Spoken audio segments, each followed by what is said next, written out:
Good morning, everyone. It's Lisa Ann Spencer of Grandiose Heirlooms, and this is the 29th of June. So I decided that this morning, before I get all hot and sweaty in my garden, that I should go ahead and do my end of the month garden collaboration. This is hosted by Maria at the Richardson Simple Living and Victoria at Home Educating the Mad Lads. So after you watch this video, you might look down in the description and check out the links to their channels and anyone else who decides to participate this month. So let's get to it before it gets too hot. So I'm inside my barn here, and I did finish the paneling, my husband and I. You can see my plant stand where I start my seeds.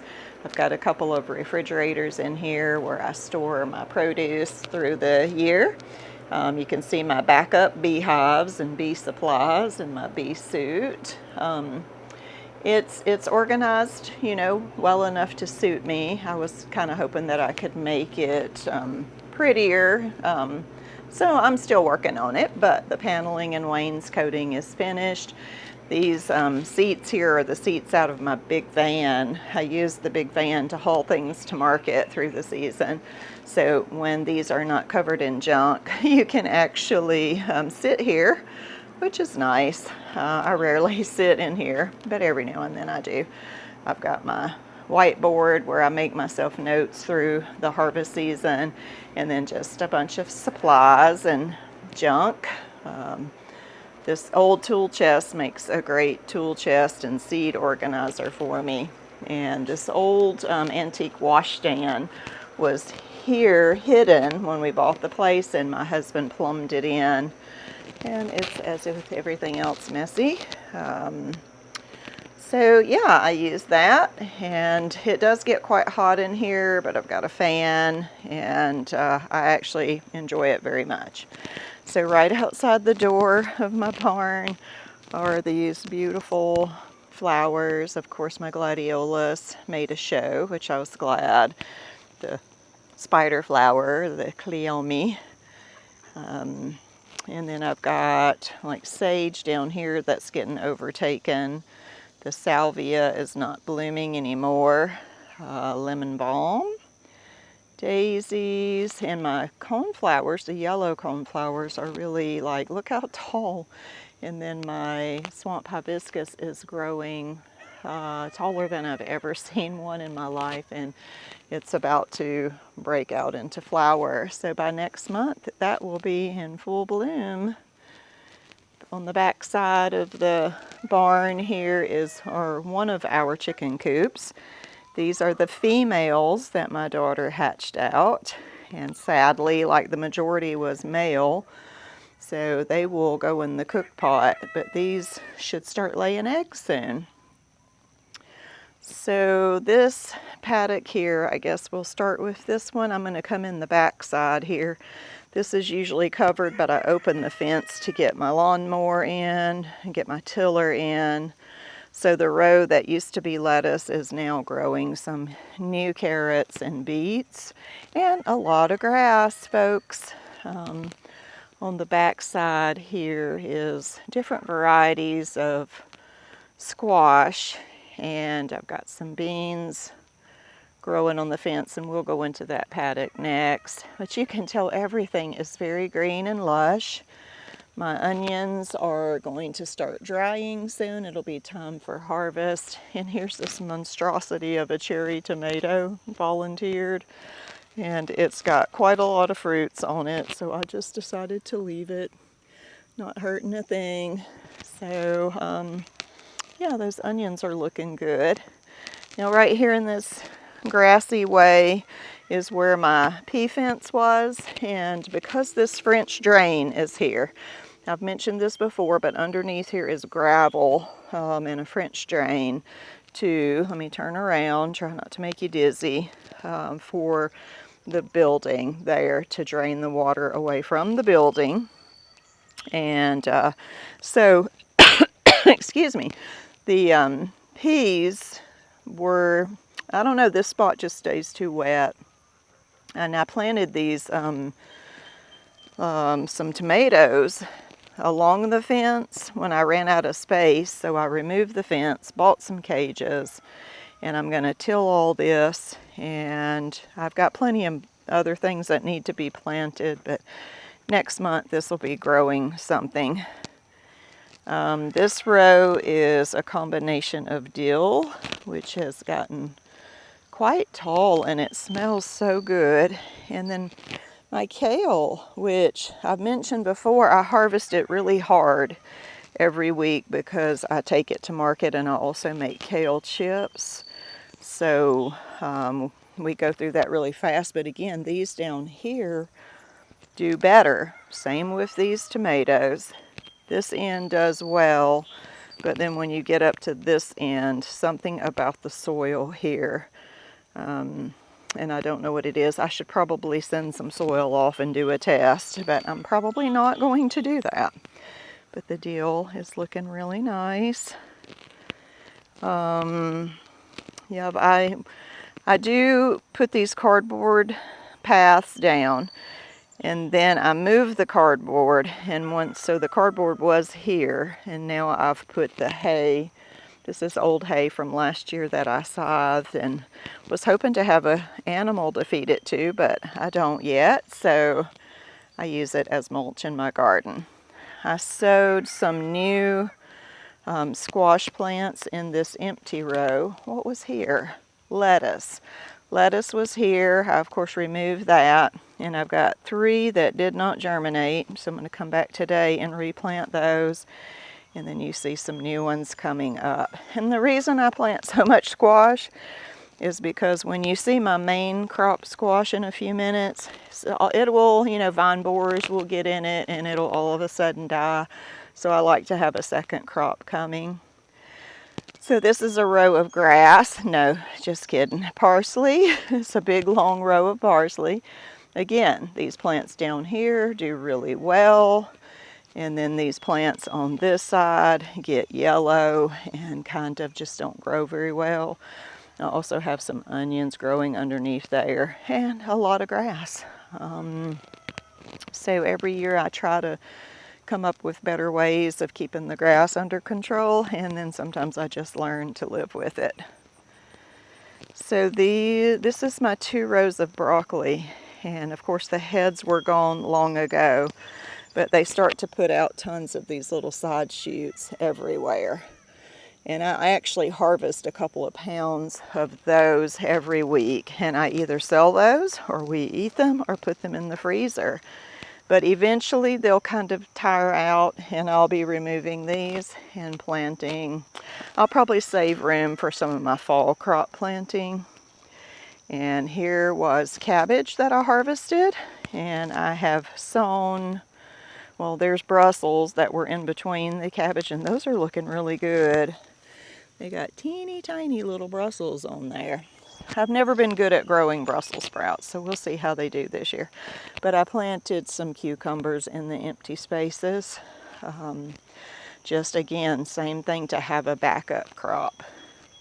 My early tomatoes that froze and recovered, they have some fruit on them, and I'll show you my main tomatoes in a bit. They are looking glorious.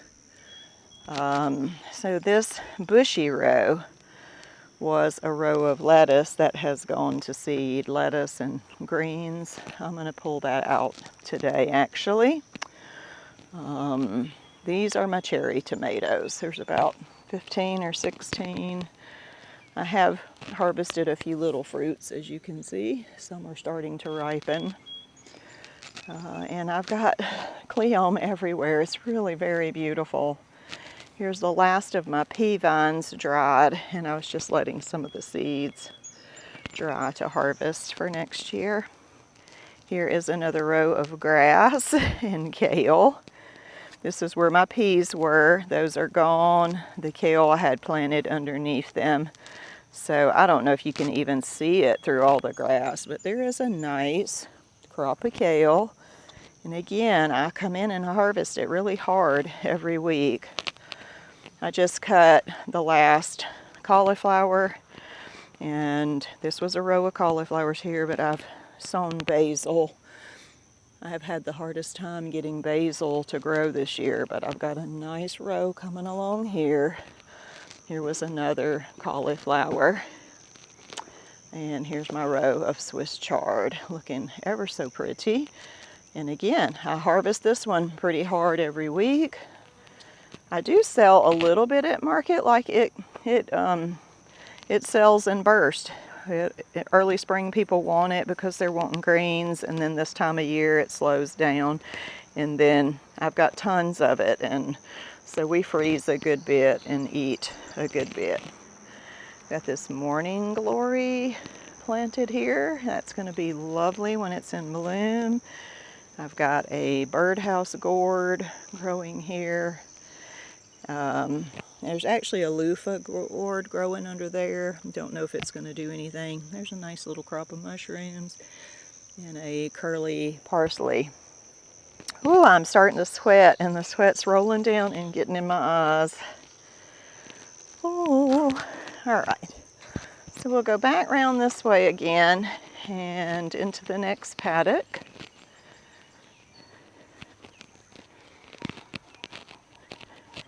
I don't have a sign on this one. I need to write push. I can't tell you how many times I've yanked on it. So here is my crop of cucumbers. There's actually some carrots planted along here, buried in all the weeds. And there's yard-long beans growing on the fence. I had very few, so these I'm just growing for seeds to save those. And cucumbers, we have been trying to pick every day. Oh look, see, I'm coming out here to harvest this morning. So this row will yield a few pounds of cucumbers. I don't plant this grassy hill here because I don't want the soil to erode away. Although I have been thinking that there's a nice strip right here that I could probably till and plant something, and the grass on each side would hold the soil. This is a row of okra, looking very good, and then behind it, as you can see, are squash and zucchini. Y'all have courgettes, that's what you call those in the UK, courgettes. We just call them squash or zucchinis. The yellow ones we have always called squash. There's a nice one. And quite a few. Hoping I see some bees in my blossoms, which is a good thing. More yellows, and then there's some actual zucchinis down here.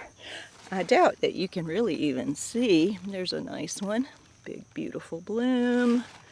So this is doing very well at the moment. There's some borage. I planted the borage, you know, for my honeybees, for pollinators. And, you know, not sure if it's pulling them in or if the beautiful yellow blossoms themselves are pulling them in. There's something in there right now. Yep, it's a honeybee. Busy, busy, busy. And then I see a sunflower in the midst of my tomato row. I'm sure a bird dropped that. So I've got, I can't remember, 80 maybe tomato plants. And you can see they are growing very well. Here's some really beautiful giant fruit. Let me put my hand down there. So gorgeous. All of them are just loaded with fruits. There's several corydones of fruit there. Oh, I see some big ones down here. I need to tie up some of these branches. This year was the first year I decided to do these fences and give that a try. Nice, nice, nice. Ooh, there's a really big one. And a spider web. But look, can you see the size of that monstrosity? Yeah, and they are all labeled so that I can save seeds from them. But sometimes the labels get buried. So around on this side is my pepper row, and it goes all the way down. I've got a variety of peppers, and I have some peppers actually. You hear the little roosters crowing? Yeah, there's bells and hot peppers. And then this weedy patch is cantaloupe and watermelons and a variety of pumpkins and squash. It's quite muddy, so I'm not going to trek through there. And I have a row of green beans here on the end that must be picked today. They're pretty loaded all the way down. On the fence here I have some squash and butter beans. Lima beans, I guess. These are one of my family heirlooms. This is a pink-eyed butter bean. So those are looking really good. Hoping to get an actual crop and not just for seeds this year. Jerusalem artichokes. They are very happy. This is a white runner bean growing on the fence over here. And this is just, if I don't have to mow, I leave this for the bees because there's so much clover. But this is getting kind of mature, so I will probably mow this strip next time I mow. Oh, look at this monstrosity zucchini here. It's as big as a football, but look, the bloom is still intact. So it was just born ginormous. I'll have to get that today. All right, and the last paddock this way. Okay, so what you're looking at here, this is the back side of the coop where the new babies are, and this is the back side of the coop where the other older chickens are. And there's a door. We don't allow them to come out that yet because I have things planted in here.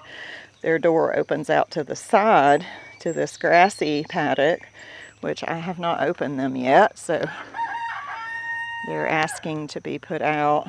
But anyway, this one, the chickens will be turned into here soon. But I've got beets. I've already harvested some, and these are the golden beets. They're really nice. And then on the fence is a very few beans.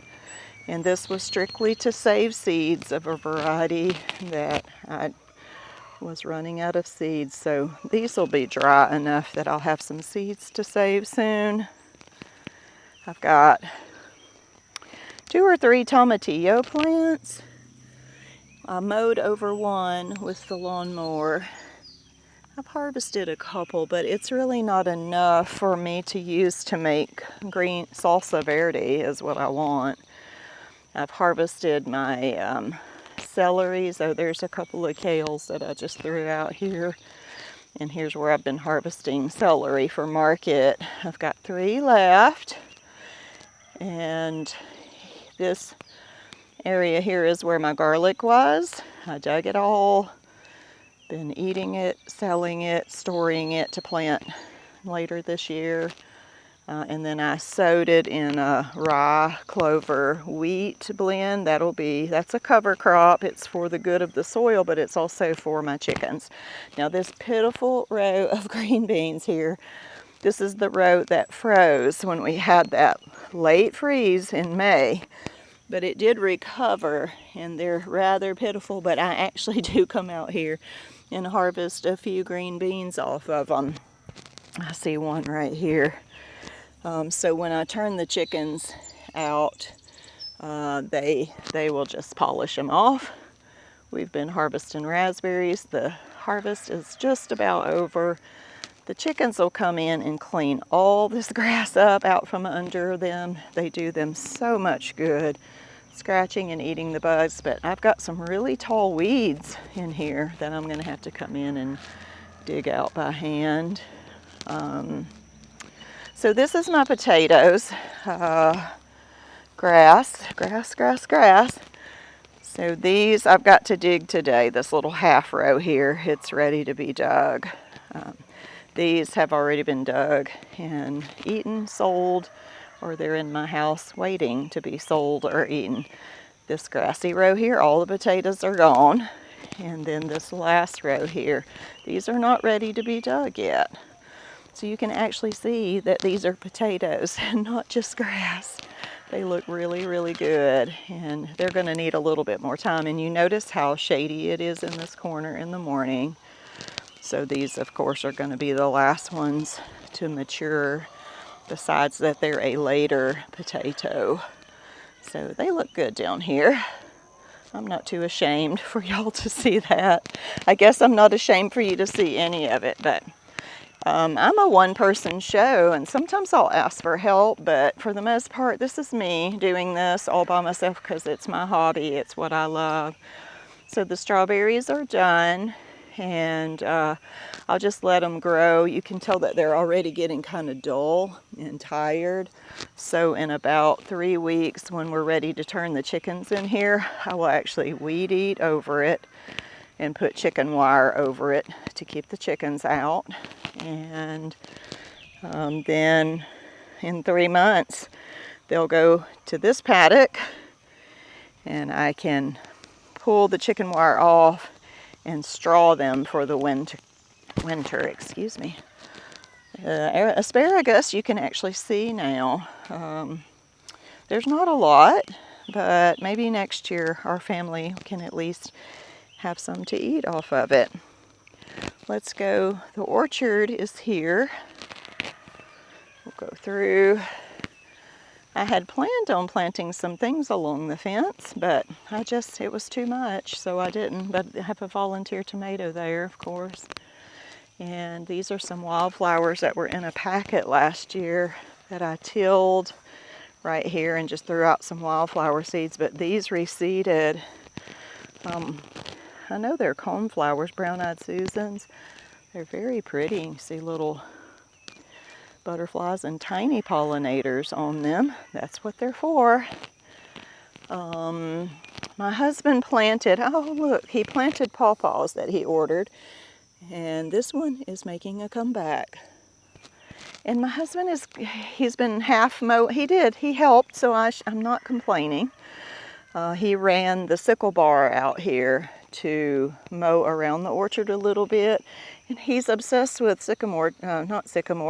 sassafras trees, but we can't keep all these, so I'm going to have to cut those down. So here's the other pawpaw. It's looking good, and he chose to keep this sassafras. Maybe. It's not really in the way. Our peaches are looking really good. It's almost as tall as me now. I need to bring my scythe out here and weed next to them. So peach, I will trim these late next winter, begin to prune them into shape. And then we've got blueberries. And this one blueberry here called Duke, we're just going to have to dig them up, but the other two are doing really well. Where is it? Oh, it is also surrounded by tomatoes, and that is because I compost and there's tons of tomato seeds. So I'm going to have to unbury that one. Pear tree, apple, elderberry. This elderberry, did I just plant it last year? Yes, I did. It was just like 6 inches tall, and I'm actually going to get some berries this year. I'm sure you're having a hard time seeing. I am because of the sun. A wild cherry tree. Here's our boys, our roosters from the latest. Don't know if you can see them. They're staying in the shade. We moved this coop for them so that they can have fresh grass. And like I say, those are going in the cook pot. There's a pawpaw that I raised from seed. That's exciting. Hopefully it'll live.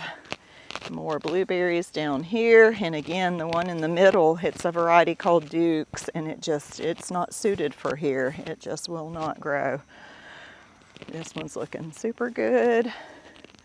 This is a pokeberry, which everybody freaks out and says that's poisonous, and it is and can be, but it's also very good medicine when used very carefully.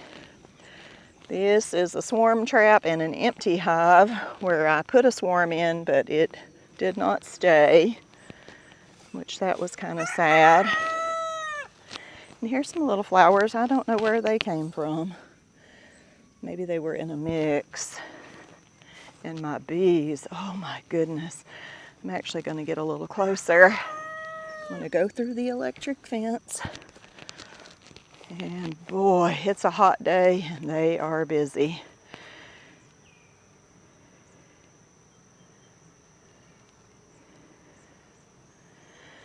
They are making some honey.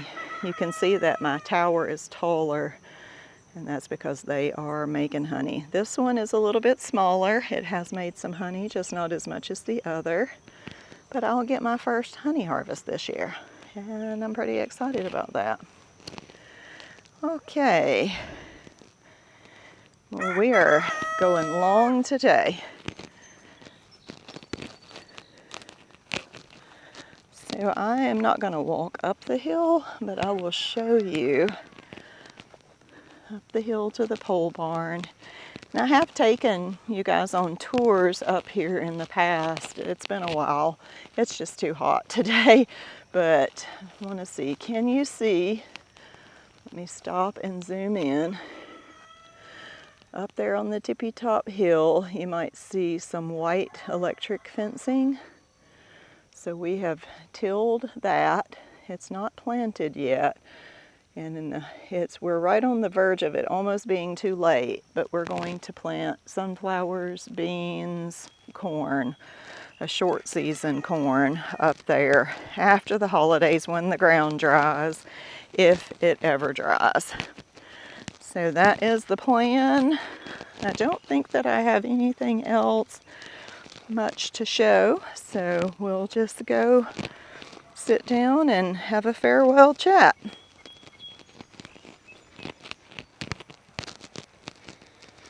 I suppose I should show you. Oh, hey little bird. Where are you? Hey little bird. Can you see the bluebirds raised a family? That's a juvenile. You can tell because it's spotted.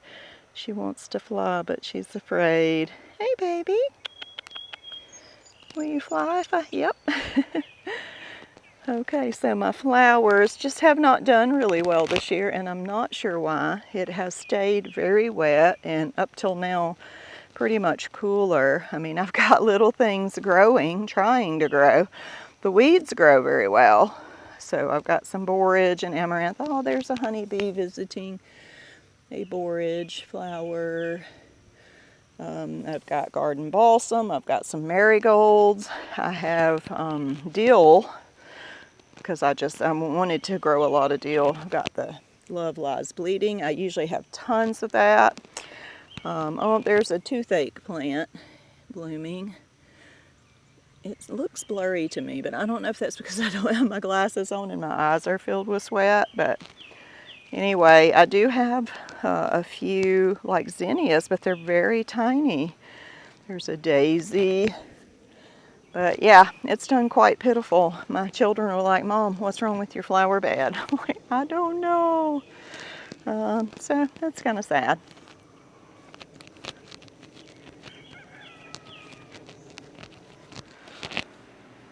Okay.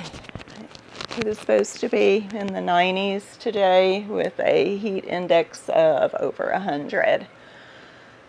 I'm trying to get my work done early so that I don't die. But anyway, I'll do my best. All right, thanks guys for watching. Hope you enjoyed it. If you have any questions, just, drop me a comment or a like down below, and I'll see you next month.